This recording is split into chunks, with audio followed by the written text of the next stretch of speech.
देवेंद्र फडणवीस यांनी राजीनामा दिला तर महाराष्ट्रात भाजपचा उपमुख्यमंत्री कोण असेल असा मोठा प्रश्न पडला आहे। कारण देवेंद्र फडणवीस यांनी लोकसभा निकाल जाहीर होताच मला उपमुख्यमंत्री पदावरून मोकळं करा असं पत्रकार परिषदेत म्हटलं आहे। नमस्कार, मी रामेश्वर जामगे, राजमुद्रा न्यूज लाईव्ह मध्ये आपलं मनपूर्वक स्वागत करतो।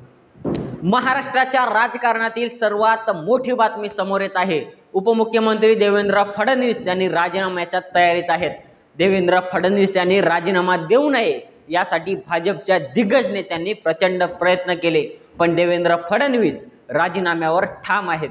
देवेंद्र फडणवीस यांनी राजीनामा दिला तर महाराष्ट्रात भाजपचा उपमुख्यमंत्री कोण असेल असा मोठा प्रश्न आहे।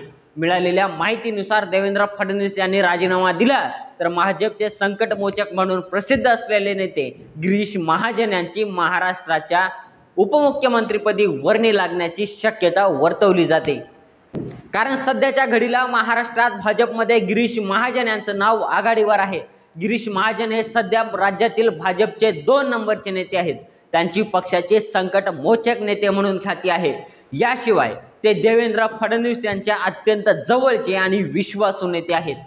महाराष्ट्रात लोकसभा निवडणुकीत भाजपचा पराभव झाल्यानंतर देवेंद्र फडणवीस यांनी पक्षाच्या केंद्रीय नेतृत्वाकडे आपल्याला पक्ष संघटनेसाठी उपमुख्यमंत्री पदाच्या जबाबदारीपासून मुक्त करावं अशी मागणी केली आहे। विशेष म्हणजे त्यांच्या याच मागणीसाठी देवेंद्र फडणवीस दिल्ली दौऱ्यावर गेले आहेत। देवेंद्र फडणवीस यांची काल रात्री उशिरा केंद्रीय गृहमंत्री अमित शहा यांच्यासोबत बैठक पार पडली।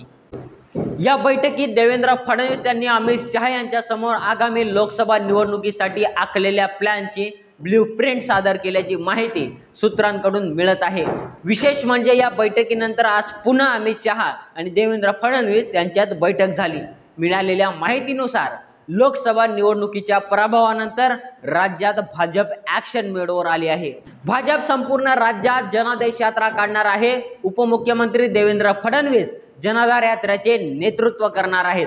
फडणवीस यांच्याकडून पक्ष संघटना कामाचे ब्ल्यूप्रिंट सादर करण्यात आले आहे।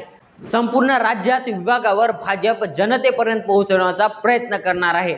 आता देवेंद्र फडणवीस राजीनामा देतील का आणि गिरीश महाजन यांची वर्णी लागेल का, याबाबत तुम्हाला काय वाटतं आम्हाला कमेंट करून सांगा। आणि असेच नवनवीन व्हिडिओ पाहण्यासाठी राजमुद्रा न्यूज लाईव्हला सबस्क्राईब करा।